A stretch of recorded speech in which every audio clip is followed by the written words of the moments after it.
Algo sombrío se cumplió en 2025. La muerte del Papa no fue un accidente. Fue la señal que profetas predijeron hace siglos. El fin no es futuro. El fin ya ha comenzado. Y lo vas a entender ahora. Imagina si te dijera que todo lo que estamos viviendo hoy ya había sido previsto hace siglos. ¿Y si la muerte de un papa no representara simplemente el fin de un liderazgo, sino la última señal antes del colapso, el punto donde la historia da lugar al caos? Lo que estás a punto de escuchar va más allá de una antigua profecía olvidada o ignorada. Podría ser el cumplimiento de una advertencia dejada por mentes que vieron más allá de su tiempo. Nostradamus habló, San Malaquías advirtió, y ahora, en 2025, los eventos parecen seguir fielmente el guión que ellos delinearon. Si ya has sentido que algo está por suceder, deja tu like, porque lo que viene a continuación podría darle la vuelta a tu visión del mundo. Michel de Nostradamus, nacido en 1503, fue un médico, astrólogo y vidente francés, cuya fama ha atravesado los siglos. En 1555 publicó Les Prophéties, un libro compuesto por cuartetas enigmáticas que, según él, describían eventos futuros. Las cuartetas de Nostradamus son conocidas por su estilo simbólico y hermético, sin mencionar nombres ni fechas específicas, obligando a cada generación a descifrarlas. Escribía en francés antiguo, mezclado con latín y provenzal, usando metáforas, anagramas y enigmas.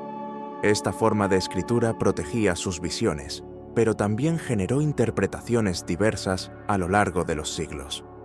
Muchos estudiosos y seguidores de Nostradamus creen firmemente que sus profecías son genuinas. Sin embargo, debido a la naturaleza extremadamente subjetiva de las interpretaciones, rara vez dos análisis coinciden plenamente sobre lo que realmente predijo, ya sea respecto al pasado o al futuro. Aún así, existe cierto consenso.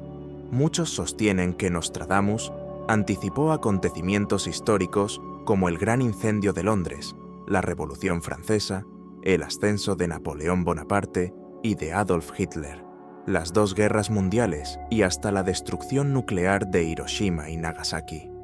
Además, a lo largo de las décadas, autores populares han asociado sus cuartetas a eventos como el alunizaje en 1969, el desastre del transbordador espacial Challenger en 1986, la muerte de la princesa Diana en 1997 y los atentados del 11 de septiembre en 2001. Este fenómeno, conocido como profecía móvil, donde los textos antiguos son reinterpretados a la luz de eventos recientes, es una característica notable del legado de Nostradamus, y quizás una de las razones por las que sus predicciones siguen generando fascinación hasta hoy.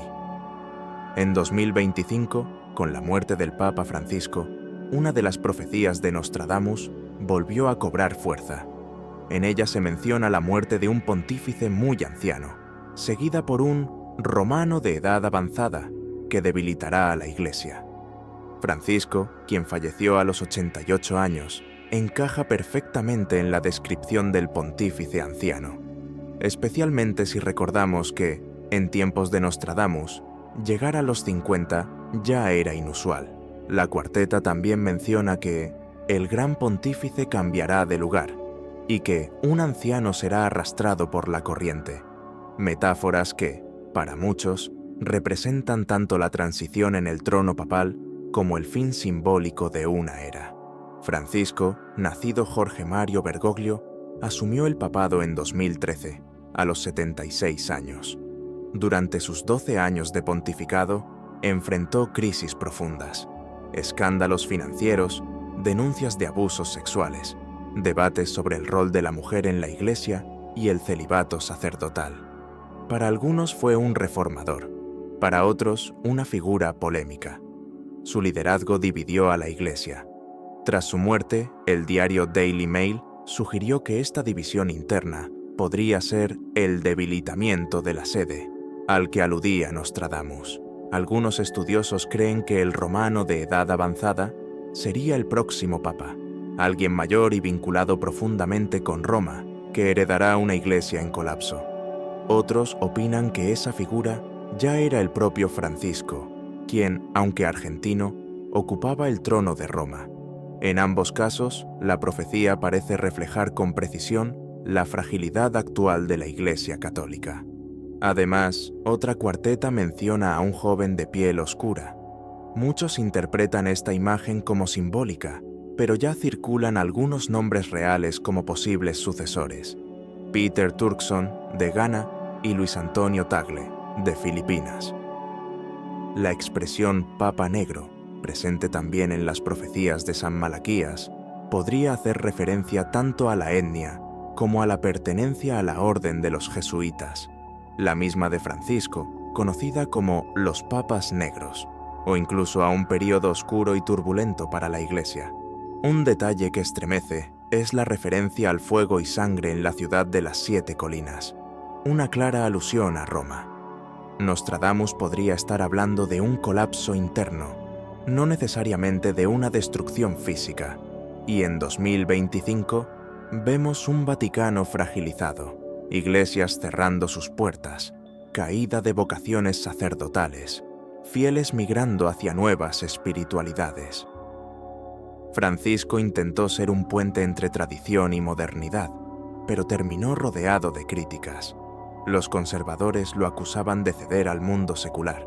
Los progresistas exigían reformas aún más profundas. Su muerte, sumada al contexto global de crisis, parece encajar perfectamente en las antiguas predicciones. En los últimos días de su vida, Francisco parecía estar despidiéndose. Tras una hospitalización por neumonía, apareció debilitado en la plaza de San Pedro durante la Pascua de 2025, en un gesto que muchos interpretaron como un adiós. Al día siguiente, llegó la noticia de su fallecimiento, y en un acto cargado de simbolismo, pidió no ser enterrado en el Vaticano, sino en la Basílica de Santa María la Mayor, rompiendo una tradición de siglos y simbolizando, tal vez, el fin de una era de centralidad papal. Era como si anunciara, incluso sin palabras, que el tiempo de la vieja Iglesia estaba llegando a su fin. La profecía de San Malaquías, escrita en el siglo XII, describe una lista de 112 papas hasta el fin de la Iglesia romana. Francisco sería el último de la lista, lo que hace todo aún más enigmático. Aunque su nombre no era Pedro ni su origen era romano, existen conexiones simbólicas. Francisco fue bautizado como Jorge Mario, pero adoptó el nombre de San Francisco de Asís, cuyo padre se llamaba Pietro. Como obispo de Roma, representaba a la ciudad de las 7 colinas. La narrativa parece cerrarse sobre él, como si cada pieza encajara para anunciar que estamos atravesando el último capítulo de una historia milenaria. El misterio alrededor de la profecía de Malaquías es aún mayor, porque el texto solo fue publicado 4 siglos después de su supuesta visión, en 1595, por un monje benedictino. Este retraso genera dudas. ¿Sería la lista auténtica o una invención para influir en la política papal? De cualquier manera, los lemas hasta el siglo XVI coinciden sorprendentemente con los papados, mientras que los posteriores se vuelven más vagos y simbólicos. ¿Coincidencia? ¿Manipulación? ¿O realmente una visión profética preservada a lo largo de los siglos? Cuando llegamos al lema final, Pedro, el romano, y vemos el contexto de Francisco, su origen, su nombre adoptado y el colapso visible del poder de la Iglesia, resulta difícil ignorar que algo extraordinario está sucediendo. Su papado estuvo marcado por tribulaciones severas, guerras, pandemias, escándalos y una crisis de fe que para muchos solo podría ser el escenario descrito en las antiguas profecías. Las guerras que estallaron en Medio Oriente y siguen consumiendo a Ucrania en 2025 son más que simples conflictos territoriales. Representan el colapso de las instancias diplomáticas, el quiebre de las alianzas y la multiplicación de tensiones entre naciones que poseen el poder de destruir el mundo con una sola orden. Las potencias nucleares ya no ocultan sus amenazas. Desfiles militares, sanciones económicas y discursos agresivos vuelven a ser rutina. El mundo camina sobre un campo minado, y cada decisión equivocada puede encender la chispa de un desastre irreversible. En este escenario de pólvora y miedo, la muerte de Francisco no es solo la pérdida de un líder religioso, es la desaparición de una voz que aún clamaba por la paz en un mundo que parece haber olvidado lo que esa palabra significa. Al mismo tiempo, lejos de los campos de batalla, libramos una guerra más silenciosa y quizás más peligrosa, la lucha por el control de la mente humana. En sus últimos discursos, Francisco advirtió con firmeza sobre los peligros de una tecnología sin alma. No estaba en contra de la innovación, sino del uso de algoritmos que moldean la conciencia sin que lo percibamos. Advirtió sobre el riesgo de tener la realidad filtrada por sistemas invisibles, capaces de distorsionar nuestra percepción de lo correcto, lo verdadero e incluso lo sagrado. Sus palabras en su momento parecieron exageradas. Hoy suenan como profecía pura. Informes internacionales muestran que más del 70% de lo que consumimos en línea pasa por el filtro de inteligencias artificiales. Son estas máquinas las que seleccionan lo que vemos, lo que leemos, lo que creemos haber elegido.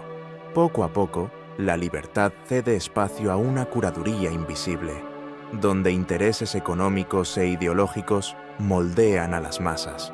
En este nuevo mundo, la verdad se fragmenta y surgen preguntas inevitables. ¿Estaremos viendo a la bestia del Apocalipsis manifestarse no como un tirano carismático, sino como un sistema, una red de control disfrazada de conveniencia? Las imágenes del Apocalipsis adquieren nuevos matices en este contexto. La mujer vestida de sol, amenazada por un dragón, es reinterpretada por teólogos como la misma Iglesia, frágil pero luminosa, luchando por sobrevivir en una era que busca desacreditar la fe. Durante el pontificado de Francisco, vimos crecer movimientos antirreligiosos, leyes que restringen la libertad espiritual y ataques, físicos y simbólicos, a los templos y a los valores cristianos. No solo desde el exterior, dentro de la misma Iglesia, cardenales conservadores desafiaron abiertamente su autoridad. El dragón, como estaba escrito, no ataca solo desde fuera. Ya habita los pasillos del templo. Estas señales nos remiten a los pasajes más inquietantes del libro de Juan. Fuerzas externas e internas parecen converger hacia un mismo fin: silenciar la fe, dividir el cuerpo místico de la Iglesia y sembrar confusión espiritual. Guerras, caos moral, crisis tecnológicas, persecuciones veladas, todo esto, junto, compone un escenario que ya no parece simbólico, parece real, parece ahora. El tercer secreto de Fátima sigue siendo uno de los mayores misterios de la historia reciente de la Iglesia. Cuando fue parcialmente revelado en el año 2000, muchos esperaban respuestas definitivas, pero lo que salió a la luz dejó más preguntas que certezas. La imagen del obispo vestido de blanco, caminando por una ciudad en ruinas y siendo asesinado, no fue completamente aclarada. Se asoció al atentado contra Juan Pablo II, pero hasta la misma hermana Lucía sugirió que el mensaje revelado no estaba completo. En 2025, con la muerte de Francisco, ese fragmento de la visión resurge con una fuerza inquietante. Después de todo, Francisco era frecuentemente visto sin la banda papal, vestido de blanco, y el escenario de su pontificado, marcado por guerras, pandemias y crisis internas, se asemeja a una ciudad espiritual devastada. ¿Era él el obispo del secreto de Fátima? Muchos fieles así lo creen, no solo por su atuendo o el contexto político, sino por la simbología de su final. Solitario, en medio del colapso visible de la Iglesia, en un tiempo donde la fe parece haber cedido su lugar al miedo y la confusión. La muerte de Francisco no es solo el fin de un liderazgo, sino tal vez el cumplimiento silencioso de una visión profética guardada bajo llave durante casi un siglo. Otros textos olvidados, como el libro de Enoc y los manuscritos del Mar Muerto, también hablan de una batalla final entre hijos de la luz y del mal, no en campos de guerra, sino dentro del templo. Y hoy, en 2025, el Vaticano enfrenta denuncias de corrupción financiera, escándalos que involucran a cardenales de alto rango y una pérdida drástica de credibilidad. La solicitud de Francisco de ser enterrado fuera de la Basílica de San Pedro, rompiendo siglos de tradición, es vista por muchos como un símbolo claro. El centro de la fe ha sido corrompido y la autoridad está siendo desplazada lejos del trono de Pedro. La sensación que se extiende entre quienes siguen los signos es que todas las piezas están sobre el tablero. La renuncia de Benedicto XVI, la muerte de Francisco, la crisis moral dentro de la Iglesia. Todo esto resuena con antiguas advertencias escondidas en textos sagrados y visiones marianas. Pero ahora, esas advertencias no se leen en silencio. Gritan frente a la realidad que vivimos. Mientras tanto, el planeta parece al borde de un colapso sistémico. Guerras y rumores de guerras llenan los noticieros. Las tecnologías escapan al control humano, transformando nuestras rutinas y decisiones en algoritmos. Los desastres naturales se vuelven comunes, como si la propia creación estuviera en convulsión. El capítulo 24 del Evangelio de Mateo decía: «Oiréis hablar de guerras, pero no os alarméis». Palabras que hoy suenan menos a metáfora y más a titular de noticias. El trono de Pedro permanece vacío, pero el cónclave se aproxima. Y no se trata de una simple elección, es una encrucijada espiritual. Entre los nombres mencionados destacan Peter Turkson, de Ghana, y Luis Antonio Tagle, de Filipinas. Un papa africano o asiático marcaría un giro histórico, tal vez un nuevo Pentecostés, o, para otros, el inicio del cumplimiento profético. Nostradamus hablaba de un nuevo pastor. San Malaquías mencionaba a Pedro el Romano. ¿Será el próximo elegido un signo de renovación? ¿O el falso profeta que tantos temen? Ante esa tensión, las palabras del Evangelio de Lucas cobran nuevo brillo. Cuando veáis que suceden estas cosas, levantad la cabeza, porque vuestra redención está cerca. Las profecías, al fin y al cabo, no son solo advertencias, son invitaciones al despertar, a la vigilancia, a la fe activa. La muerte de Francisco, el 21 de abril de 2025, puede ser un hito, pero también es un espejo, un llamado a la reflexión. ¿Estamos viviendo el fin de un ciclo o presenciando el nacimiento de un nuevo orden espiritual? La pregunta queda suspendida en el aire, resonando entre los pasillos vacíos del Vaticano y las oraciones silenciosas de millones alrededor del mundo. Tal vez lo más importante ahora no sea adivinar nombres o fechas, sino comprender el espíritu del tiempo. Un tiempo en que tradición, ciencia, fe e ideología colisionan.